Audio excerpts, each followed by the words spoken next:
Palitan ng maaanghang na salita, opinyon at tunggalian sa pamamagitan ng malayang pagbigkas, talastasan at bangayan mula WeChat hanggang Facebook. Ito ang Duplo. Ilaya versus Tala. Unang ikot, Ilaya. Ay, game. Sa unang buga na brutal ang konsepto, sige, tala luhod at magmano ka sa akin, tarugo. Puta, hinto, tarantado. Hindi mo pwedeng isubo. Habang simula pa lang ay humingi ka na ng tawad hanggang lumuha ka ng dugo. John Mark Diego, mapapatid sa akin niyang mumurahin mo sentido. Igagapos kita sa komportableng kama na tanawang nakangiti ko litrato. I-stapler ko yung mata mo para hindi magsarado. Sabay patutuluan ko ng may ebolang ihi ng tiyonggo. At para mapatagal ang pagdurusa mo ay kakabitan kita ng swero. Pero hindi sa ugat ng braso kundi sa ugat ng ulo ng titi mo. Tatanggalan kita ng kuko gamit ang nagbabagang liabi de tubo. At diba, pagiging hari ang hiling mo? Sige, tangina ka, ilalagay ko yung tunaw na korona sa ulo mo hanggang lumabas ang yung bungo.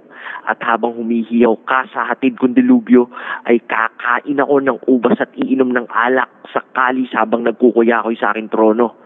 At dahil ikaw ay makamundo, pupunuin ko ng tantaritas ang bunganga mo hanggang yung bonsai mong alagay tumayo.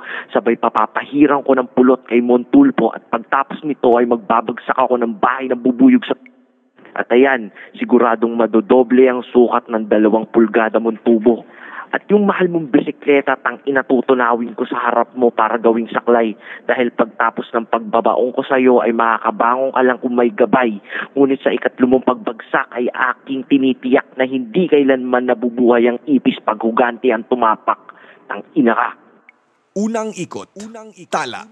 Unang-una gagawin nating marahasang tema. Di masikmo ang mga eksena, mas karumal-dumal sa pamamaslang ni Ampatuan sa mga binaong tagapagbalita. Ilarawan si Ilaya bilang anak ni Abraham na nakahilata at nakatingala. Nananalangin sa langit, nananawagan ng awat himala. Ngunit ang Diyos ay hindi bumaba.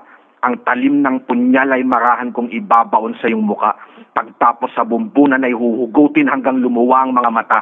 Isang dalagang Pilipina na binaboy ng mga praile at pinilahan ng mga kawal na Hapon. Sinaksak ng bayoneta, tinastas ang saplot, pinasakan ng arit, ginahasa habang naghihingalo.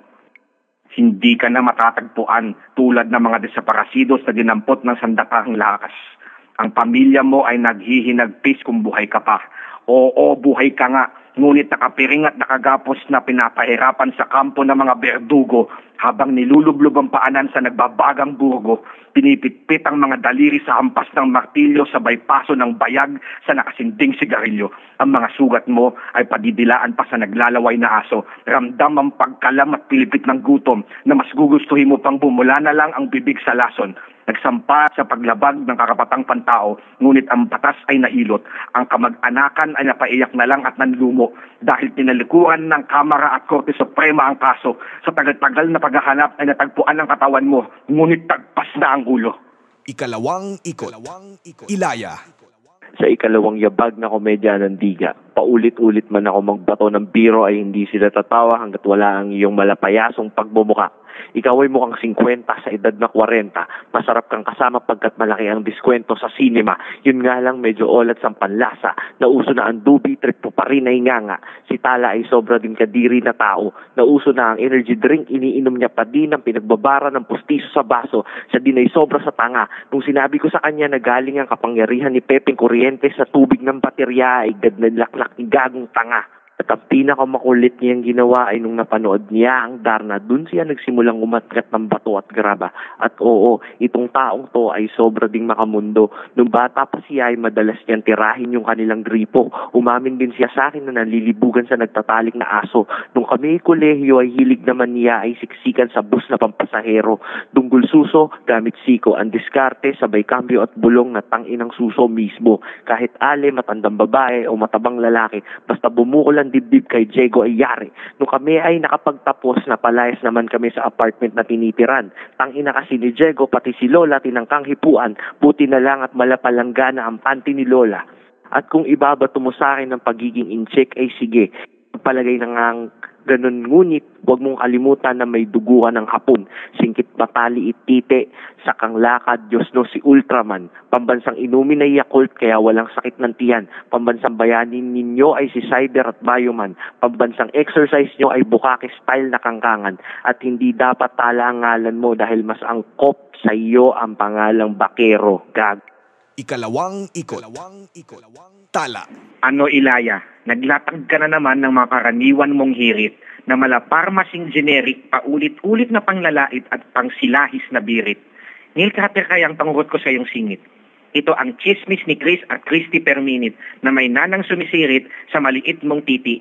Wow, Willie! Ihahambing kita kay Willie ng Willing. Hindi ka nakakawili, sumayaw ka na lang ng giling-giling. O sa Magic Sing ay umawit ng butsikik habang kumakain ng kambing na giniling. Kapiling ang alien na si E.T. nakasiping habang sinisip-sip ang daliri. Sabay suot ng bling-bling. Sabayan mo ang sayaw ng ting-ting-ting-ting-ting-ting. Pagkatapos iuntong sarili sa dingding at magbigti ka sa siling. Ihahalin tulad ang mga bara mo na dating That's Entertainment na naging walang tulugan. Ganun pa man, kahit ang tema ay may kaibahan, hindi ka moreno, ikaw pa rin ang host na si Herman. Half Shepherd, half German, hindi. Isang inchik na angkan na nakipagkalakaran at palitan ng siopaw sa suman sa dalampasigan ng Palawan. May pumatol na isang kayumangging kababaihan dahil ang ninuno mo ay Chino na mayaman. Hindi ka nakakatawa, Charcoal Man. Katulad mo rin si El Niñong wannabe Jamaican. Hindi ka tall, dark and handsome. Dapat ka lang tapakan. Ikaw ang falling angel na si Satan. Tumingin ka nga sa akin. Bakit? Nakapikit ka? Dilat na ba ang mata? Ay, oo nga pala, singkit ka. Half inchik pa. Oops. Tapos na ba? Time check nga. Huling ikot. Ilaya. Sa huling batingaw ng hudyaping nagising, mas makabuluhan na magkaroon ng kalawanging baluti kaysa sa espadang walang talim. Hindi malalim kundi mataimtim na pinag-isipan na mabuti. Bawat taktika ko ay masuring pinagtagpi. Duplo ang ruweda ni Ilaya Cruz na Diyos na nagkatawang tao na parang si Jesus. Malakalawakang walang hangganan ng ideya at malaaraw ang linaw sa sinag. At ako yung langgam na kumagat sa higanting si Tala kaya't umalat ang dagat. Ako yung sistema na pag-ikot sa perpektong aksis ng mga planeta at isa ka lamang ligaw na kometa na lumulutang-lutang na parang dahon na nalagas. Ako yung luna sa karamdamang pagkasutil ng taong luwad. Ako'y bilang anghel kung maglahad, propesiya mo ay huwad. Gamit ang katotohanan habang nagbamasid sa kalawakan, siglo ang humubog at humasa sa karanasan, magpapaliwanag sa hatid na sansinukob. Ang aking tula ang magpapalaya sa diwang kinulob. Kung katuwaan ng unang bira at ikalawa, ito yung pandurog. Talino at talas sa 40% kong panunog. Ay ginawa ko ngayong 50 para magpantay ang kamay saktong 12:00 in punto. Mag-isa ako sa grupo dahil hindi takot sa kuyog. Hindi ako natatalo dahil ako yung madaya na bangkero. Ultimatum sa hangal na katunggali, yan ang aking hatol. Himas reha sa ibang dimensyon ng kahihinat na ng kahit sinong papatol. Sinilang sa silangan at naghari sa timog. Sasakupin ko ang norte at susunugin ang kanluran. Walang iba kundi ako kaya't lahat magsiyuko. Sa muling aparisyon ni Ilaya ang Panginoon ng digmaan at hari ng sangkatauhan.